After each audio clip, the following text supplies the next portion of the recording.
ఆత్మహత్య లేక పరువు హత్య సంచలనం సృష్టించిన గుంటూరు జిల్లా మహమ్మదీయపాలెంలో ఘటనలకు కారణాలు తెలుసుకునే పనిలో నిమగ్నమయ్యారు పోలీసులు. జాస్మిన్ అనుమానాస్పద మృతిపై ఆమె బంధువుని అదుపులోకి తీసుకుని ప్రశ్నిస్తున్నారు. ప్రస్తుతం 2 గ్రామాల్లో పరిస్థితులు నివురుగప్పిన నిప్పులా ఉన్నాయి.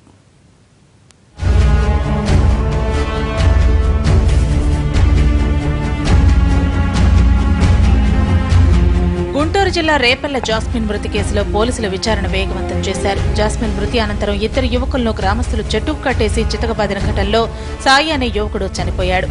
పవన్ కుమార్ రేపల్ల ప్రభుత్వాసుపత్రిలో చికిత్స పొందుతున్నాడు. అయితే జాస్మిన్ హత్య కేసు మిస్టరీగా మారింది.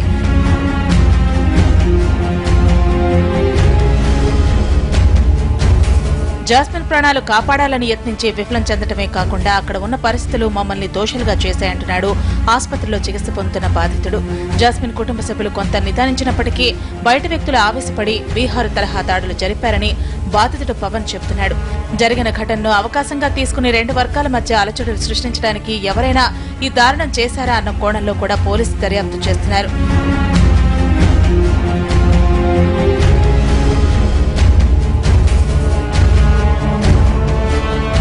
మరోవైపు సాయి భౌతికాయానికి స్వగ్రామం అడవుల దీవిలో తీవ్ర ఉద్రిక్త పరిస్థితుల మధ్య అంత్యక్రియలు పూర్తయ్యాయి. సాయిపై దాడి చేసి అతని మృతికి కారణమైన వారందరిపై ప్రతిదాడులు జరపడానికి అతని తరపు బంధువులు బయట వ్యక్తులు సిద్ధమైనట్లు సమాచారం. దీంతో అడవుల దీవి మహమ్మదీయపాలెంలో ఉద్రిక్తత కొనసాగుతోంది. 2 చోట్ల పోలీస్ పికెటింగ్ ఏర్పాటు చేసి ప్రత్యేక బలగాలతో పహారా కాస్తున్నారు.